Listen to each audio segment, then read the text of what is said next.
All right, so welcome back everybody. In today's episode, we're doing more hurricane cleanup, and specifically we're going after a very dangerous tree right here. But what we're ultimately after today is this heavy leaning tree right here, and it's a dangerous one. It's hung up in another oak, it's uprooting, and it's gonna crush their road, and they're not comfortable driving underneath it. So it's hung up really bad. I'm thinking I can cut it and it's gonna roll out and fall that direction, but it may be hung up too bad, and I hope we don't have to take this other big oak out, but we might. I really don't like working with trees like this. You see how windy it is today. That could help us, could hurt us, but I'm gonna have to figure out how to cut this and really get out of the way. I really need to run the other direction because the other tree will block me, but it's got widowmakers hanging all off the backside, scaring me to death. So I may have to cut this tree and run back this direction, even though I know it's going to roll off this way. You can see it's upheaving right here all underneath. That's the roots coming out of the ground. So this is going to be a fun tree. I hate cutting hung up trees, hate it. So we're going to bring some logs down and lay right here and over here, so whenever we drop this tree we don't crush their driveway. But I really don't know which way it's going to fall. I guess we're going to have to put a couple limbs over here because it may roll out of here and fall this direction. Let's figure it out. A lot of cutting and tractor work in this episode.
All right, so change of plans. After talking, pretty dangerous situation with this hung up tree, we have decided we're gonna go ahead and cut this tree because there ain't much left of it. It's broken all off everywhere, it looks ugly, and it's what's holding the other tree up. So that should be safer. We'll cut this tree. I got an exit plan this direction, and they both should go together since that one's already uprooted over there. It could still hang, but at least this one will be out of the way. So I'm gonna reposition these blocks in front of this tree to protect the driveway, and one over here, and that one, being that it's got a root ball, should stay suspended, especially when some of the limbs touch the ground. We'll see, but that seems to be the safer thing to do. I was going to try to save this tree for him, but I guess the safest thing to do is cut this one, let them both go.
Well, we've got ourselves another dangerous situation. I was kind of afraid this was going to happen. The way them limbs are hung up together, there's just enough roots on that one that was uprooting, holding this tree up, and I'm almost cut completely through the hinge on this tree. It's still going, but we may have to wait several minutes. Oh, it's trying. Let me get back out of here. I was about to show y'all I ain't got but that much further to go through the hinge. So this tree is truly being supported by this other tree since they're twisted together up there. But we thought we had enough roots come out of the ground on that one. We're just gonna have to wait this one out for a few minutes because it's still falling. Well, I'd like to make sure I recorded.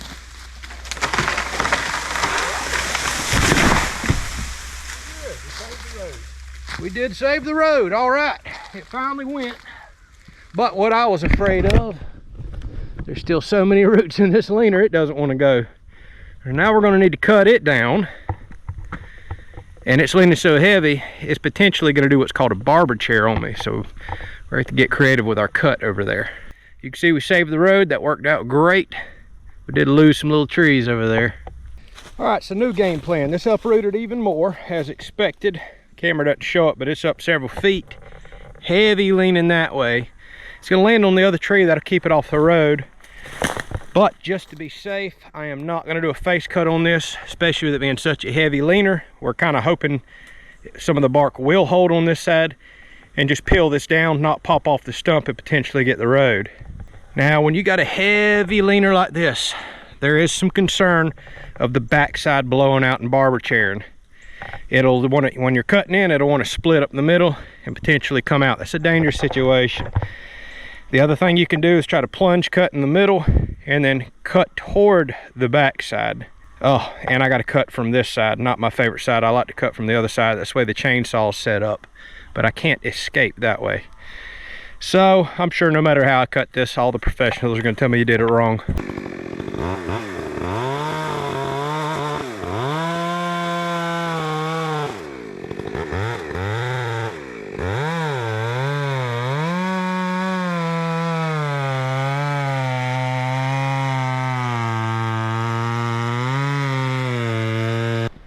All right, let me show y'all the method I took. This wind's really messing me up too. I gotta work quick.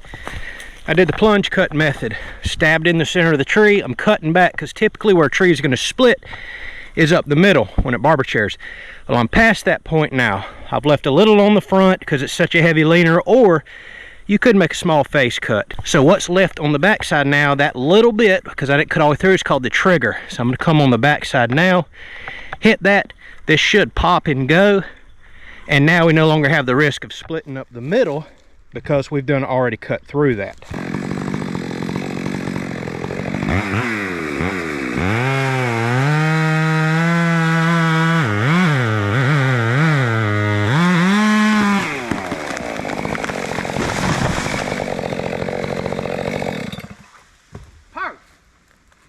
Now the stump split because this thing was pulling so hard. But you seen that, all I had to do was come back and touch the backside. That was the trigger. Bam, off it goes. Stump didn't jump the road because we left some holding wood on the front. Propped up on the other tree. Road, perfectly protected. This is great.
All right, here we are loaded up, y'all.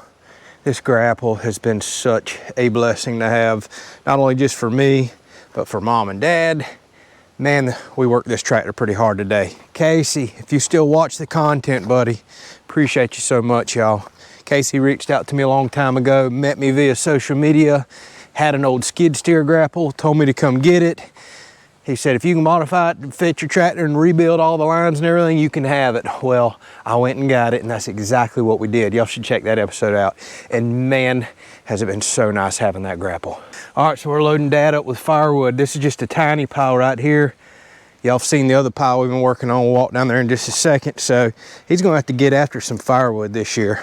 I hate how many trees they've lost. They've been hit by 3 major storms, 2 hurricanes and 1 major like tornado cold front that come through many months ago. And there's just more trees than he'll ever be able to get to. So the good news is he's filling up. This is all seasoned wood from the last hurricane. So he's filling up his little personal wood rack here, and I'm gonna show you what all he's got planned. Since we're getting so many back-to-back storms now and dropping so many trees, he's went ahead and started planning for the future. I guess he's getting back in the firewood business. As I walk down their property, there's just so many standing dead oaks, and ones the tops are completely stripped out of from the hurricane last year. They got some pretty high winds over here. I mean, he could just cut all the firewood he wants, just trees laid down everywhere out there. So look what he's got going on. Looks like he is getting ready to build 1, 2, 3, 12 more wood racks. And those will probably hold between 1/4 to 1/3 of a cord, depending on how high up he goes. So yeah, he's obviously making plans to get back in the firewood business. We're trying not to let some of this stuff rot on us. Now Dad's retired and in his 70s. I really don't think he wants to get back into selling firewood, but he's like me. He loves doing it just for a hobby. And I guess he can make him a little side income. So he started him another wood pile out here, just going and collecting trees as he can. Man, some of these poles are 20-something foot long. That's a lot of good firewood right there. And that's all oak and 1 cherry. And some of this stuff is still from the last hurricane, so it's already seasoning up and off the ground. That's definitely the way to do it right there. So once he gets it split in just a few months, some of this stuff will be ready. While it felt good this morning, it is hot now. Running the chainsaws, still dealing with the heat of summer, although that's about to be behind us. They're calling for a lot of rain this week and a cool snap. Oh, I cannot wait. Which means I need to get back to doing some cleanup at my house, getting to pulling some logs out myself, and get to splitting some firewood. Hopefully y'all enjoyed this episode. Appreciate everybody that watches the channel, so I'm able to go and do things like this, help out Mom and Dad, help out friends. It's been enjoyable being able to do that here lately. Thanks for watching. We'll catch you on the next one.